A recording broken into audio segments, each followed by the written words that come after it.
Okay, so let me introduce our next speaker, Thierry Coulhon, who is president of the Institut Polytechnique de Paris. He's held several academic leadership positions across his decorated career, including president of the University Cergy-Pontoise, director of the Mathematical Sciences Institute of the Australian National University in Canberra, and president of the Paris Sciences et Lettres. He has also served as special advisor and later as deputy director to Valérie Pécresse, former Minister of Higher Education and Research in France in the French cabinet. He was director of the Centers of Excellence program at the Commissariat Général Investissement. He was then appointed Higher Education Research and Innovation Advisor in the office of French President Emmanuel Macron, where he served from 2017 to October 2020. And more recently, he's been the president of the High Council for the Evaluation of Research and Higher Education. So if you'll welcome Thierry. Thierry will, I think, give us an aerial view of some of this. Thank you very much. Thank you, David. Thank you, Shaoli, and all the people at HDSI for the invitation and for the opportunity to take part in this discussion. I must say I'm fairly intimidated since I'm the only non-specialist of the panel and also the only non-native English speaker. As a matter of fact, I feel I'm the European guy here, right? More precisely, I can try to convey the point of view of a European higher education and research institution on the topics we discussed today. As David mentioned, I'm a mathematician by training, old-fashioned mathematics, analysis and geometry, this is the kind. And I moved towards institutional and political positions over the last 2 decades. I'm now the president of the Institut Polytechnique de Paris. What is it? It's an institute that gathers 6 of the top French engineering schools with more than 10,000 students and 40% of them being international. I would like to convince you that institutions are relevant for today's discussion. Indeed, AI displays an unprecedented connection between the most basic science, industrial breakthroughs, political and economic consequences, and finally impacts on the daily lives of everybody. So it seems that as scientists, we do have to organize the public discussion or to take part in the public discussion. That's what happened with the AI Action Summit last month in Paris. I would like to say a few words about it. Because IP Paris was in charge of organizing the prelude, the scientific prelude to this summit. And it's already a stunning fact that days before a summit between chiefs of state, the opening was a scientific conference. I mean, I never heard of such a circumstance. This scientific conference gathered 4,000 people, resulted in outstanding presentation and debates on the latest advances of AI. We had Joshua, we had Michael Jordan, we had Yann Lequin, your very own Daniel Allen, and many others as plenary speakers. And another interesting circumstance, not more than an anecdote, is that the president invited the main speakers at the Élysée. There was a dinner with a discussion, lively discussion that lasted long. And I must say that Michael did not attend this discussion, so I tried to organize with my former boss a discussion, and Michael had the opportunity to meet Emmanuel Macron on a 2-hour one-to-one meeting. So when does that exist, that there is such a quick connection between academia and political decision or reflection? This summit exhibited the importance that France and Europe are putting on AI today. It gave an opportunity to people from politics, from science, industry, society. It gave them a chance to learn, engage, and debate the impact and future of AI.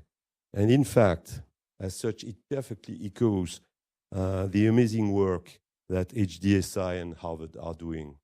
through this conference, through the HDSR review, and so on. So, although I'm not an expert about AI, but I came here with an expert, Émeric, on the second row, Émeric Dieuleveult, professor at the École Polytechnique. So all the I mean, if there are any technical ideas in my talk, you can ask questions about them to him, right? All the difficult questions are for him. I would like to share my vision, which I believe aligns with that of many people in Europe today. My vision of that question, which is that of AGI, and more generally on the impact of AI and its influence on society. I do believe that it's important that universities, academics, and also at an political level, Europe, contribute to that debate on AGI. So what can institutions, academic institutions do? They should drive and educate people both at the highest level of expertise on technical aspects and on all the spectrum of multidisciplinary training, as having an understanding of both technical but also legal, philosophical, and societal aspects. It's absolutely mandatory if we want to steer the field of AI. The second point is that much happens in industry, right? So we should maintain the link with international platform and partners and ground our activity on industrial collaborations. This is why we at IP Paris created in 2011 an institute for AI and society called apace. We created it together with HEC, that is a premium business school in France. We aim at gathering some of the best experts on all those connected fields. We received, I mean, it's a fairy tale because it started with the support of 7 French big companies, 1 million euros each a year during 3 years. At the French scale, it's outstanding. And then we won a call for tender of the French government with an endowment of $75 million for the next 5 years. So that's a mix of private and public funding, and that's interesting. Let me insist on the fact that IP Paris, especially with the École Polytechnique, Telecom, and other schools, has a very strong connection with industry, mostly French industry. We try to internationalize, but and we try to take advantage of this. Now, the second point I would like to develop is how Europe can try to lead the regulation effort, benefiting from the expertise of academia and the momentum on those subjects. So now, well, I could repeat what has already been said about AGI and ASI and this polarized debate, the fact that they are fascinating but yet controversial concepts. They lack precise definitions. They lead to varied interpretation. We had already definitions of AGI and AS, I mean, attempts to define them, so I won't repeat that. We have already said that AI can widely outperform humans on some specific tasks. This can still fail on simple instances of common reasoning. I mean, it's yes, it can translate a text into 20 different languages, but it can fail to count the number of letters in strawberry, or the numbers of R's in strawberry, or L in Philadelphia. I guess it can count the numbers of L in strawberry and the R's in Philadelphia. But so, yeah, we have witnessed, it was said, huge progress over the last 3 to 4 years, with the LLMs having surprising emerging capabilities, for instance, zero-shot learning. But on the other hand, these models still fall short of being considered as AGI level. And today there is no scientific consensus on whether models will improve to an AGI level standard. As a consequence of this speculative nature, discussing AGI is a difficult task. Conclusion: A, the definition and its motivation actually spans multiple fields, far beyond technological aspects. It requires gathering and collaborating with philosophers, social scientists, and technicians. The impact that this technology has forces us to consider the speculative outcomes that could happen. I believe that it's key that we make our best efforts to always disclose to the best of our abilities which of our statements correspond to established facts, scientific consensus, or speculative discussion on the other hand, which is something that is not always done in a proper fashion. Finally, there is an intrinsic paradox.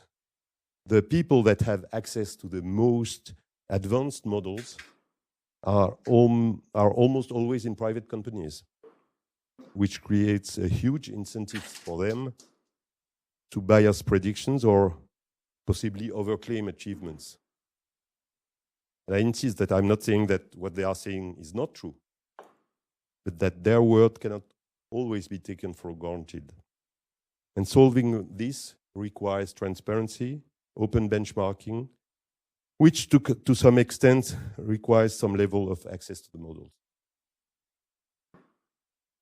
This conceptual ambiguity fuels both alarmist and opportunistic narratives influenced by economic or ideological motivations. Some companies use AGI as a marketing argument to attract funding. Others worry about apocalyptic scenarios that divert attention from the immediate challenges of current AI. So for me, this shows some very specific aspects of discussion on AGI. It requires at least technical experts from multiple disciplines, some scientific rigor and people from academia, and some very close collaboration between industry and academics. Now, what can Europe do about regulation? Europe tries to regulate without hindering innovation. We all know about the false dilemma, regulation versus innovation. There is a common misconception that regulation stifles progress. There are counterexamples. Clear rules can stimulate responsible innovation. For instance, the ban on combustion engines has certainly triggered acceleration of electric vehicle adoption. And GDPR, in some sense, has triggered innovation in cybersecurity and data protection. Nowadays, it's difficult to avoid talking about geopolitics. So Europe is trying to build an alternative model to China and the United States. I hope I will be able to get back to France after these words. In US, there is a race for innovation, a minimal regulation, with an emphasis on private sector-led developments and a reactive approach to governance. If only we could have sometimes a reactive approach to governance. The lack of strict oversight has led to rapid advancement, but also major ethical concerns, including bias in AI models, lack of transparency, and the monopolization of AI technology by a handful of large corporations. As a result, the US faces growing calls for regulation, albeit with resistance from tech companies wary of stifling innovation. China, a state-controlled framework, AI used as a control tool with a top-down regulatory approach. The Chinese government integrates AI into its social governance model, including surveillance and citizen scoring systems. While this ensures rapid deployment and massive state investment in AI, it also raises concerns about personal freedoms, data privacy, and potential state overreach. China's approach is heavily centralized, focusing on strategic dominance rather than ethical consideration. Europe tries a precautionary, ethical, and sovereign approach, balancing regulation with innovation. It places human rights, democratic values, and sustainability at the heart of AI governance.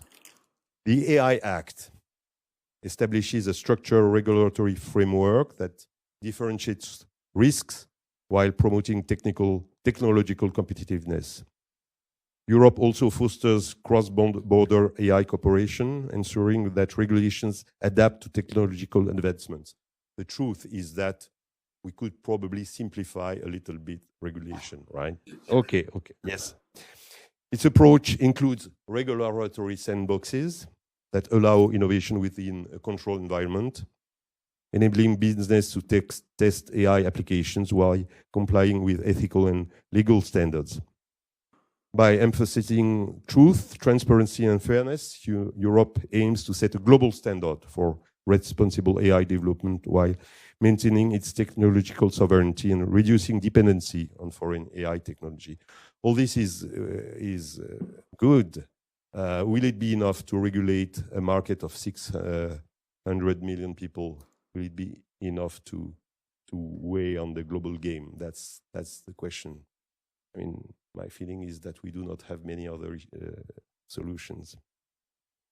So a few words maybe on the details on the way the AI Act works. It's the world's first AI regulation. Probably, I mean, it's by definition, it's the first one. It's the strictest one.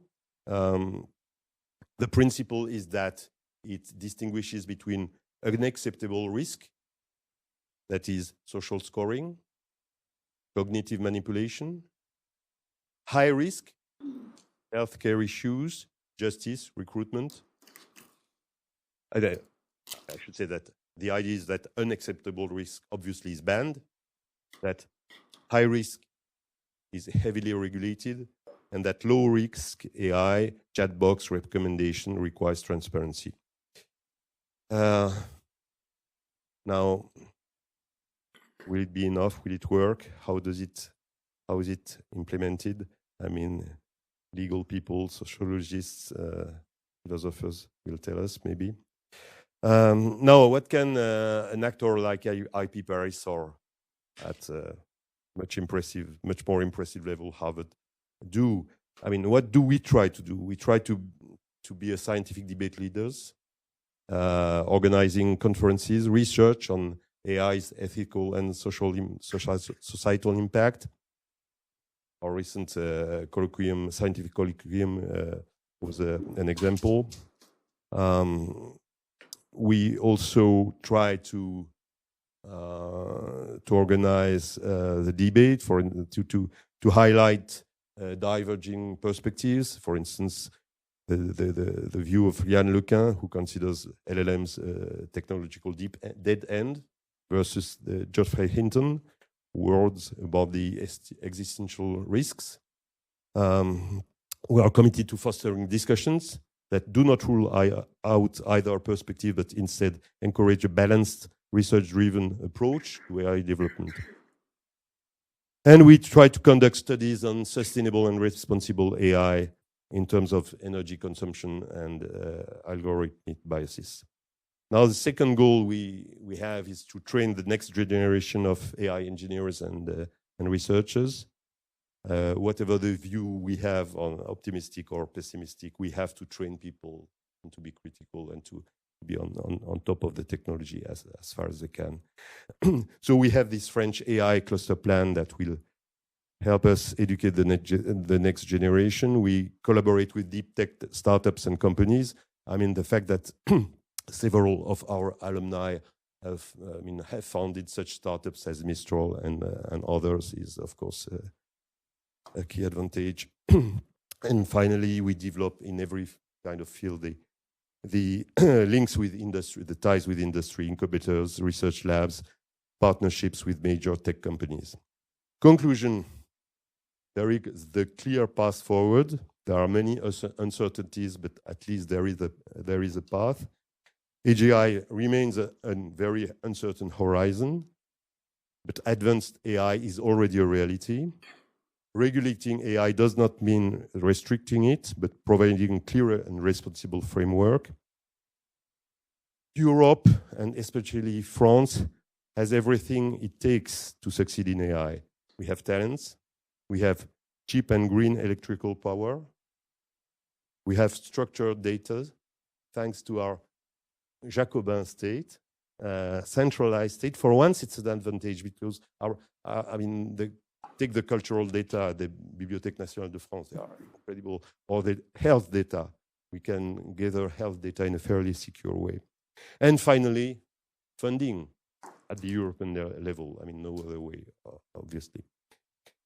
So we think that in collaboration with other institutions, that's why I'm here with my Vice President International, I think, and especially your institution, we can play a central role in research, education, and innovation. Okay, AI is not a distant future, it's already here. Now it's the time to choose the direction we want to take. What is fascinating is probably that humanity is at a turning point, and this turning point has something to do with truth and science. Now, I'm convinced that institutions can help. As Gillian said, they are a form of collective intelligence as well. Thank you. Thanks so much, Thierry. I'll ask you a question while Kevin, if you could line up Yoshua Bengio's talk, it would be great while we're talking. So as a kind of quick follow-up, in Gillian's talk, she really focused on how there isn't legal structure in place, right, to meet the challenges of agentic AI. And so I just want to ask you your thoughts on whether the EU AI Act and that structure may be adequate to sort of start addressing some of the, I mean, it could be, right, that we have really rapid development and proliferation of the technologies. And I wonder if the EU AI Act is mature enough and far enough along on its journey towards actually being in the world that could meet those challenges. And I'll just point out one thing that happened in the past couple of years when ChatGPT first came out, right? Of course, the EU has a really strong data protection regime, and you had the Italian government, for instance, identify data protection violations, and they tried to ban the use of ChatGPT. And what happened? They had to immediately step back from that because of the pressures on them to not step in the way of the innovation. So I wonder what do you think about how the EU AI Act might line up to the challenges of agentic AI? Two things. First, the reaction we ban doesn't work, of course. I mean, a higher education institution, very respectable one in France, Sciences Po, I mean, first ban the use by students of AI. I mean, that was their first reaction. Lasted 2 months, I guess. Okay, so we have to have more subtle reactions. I mean, as I said, I'm not a specialist. I only have a feeling as a citizen that, as we know, Europe is slow. We are only at the beginning of discovering the disruption. But I mean, if I dare say, I mean, I listen, of course. I was at the Élysée when Emmanuel Macron wrote the Sorbonne discourse in 2017. We are realizing that many things were true about what Europe should do. And then in 2018, we launched the first AI plan. So, I mean, we saw things coming early. Now we've got to change and to change quickly. That's my feeling. So no, the AI Act is not up to what it should be. But I mean, we learn. We humans and we societies also learn. Maybe we can learn that quickly. Would be excellent. Fantastic. Thank you so much, Thierry.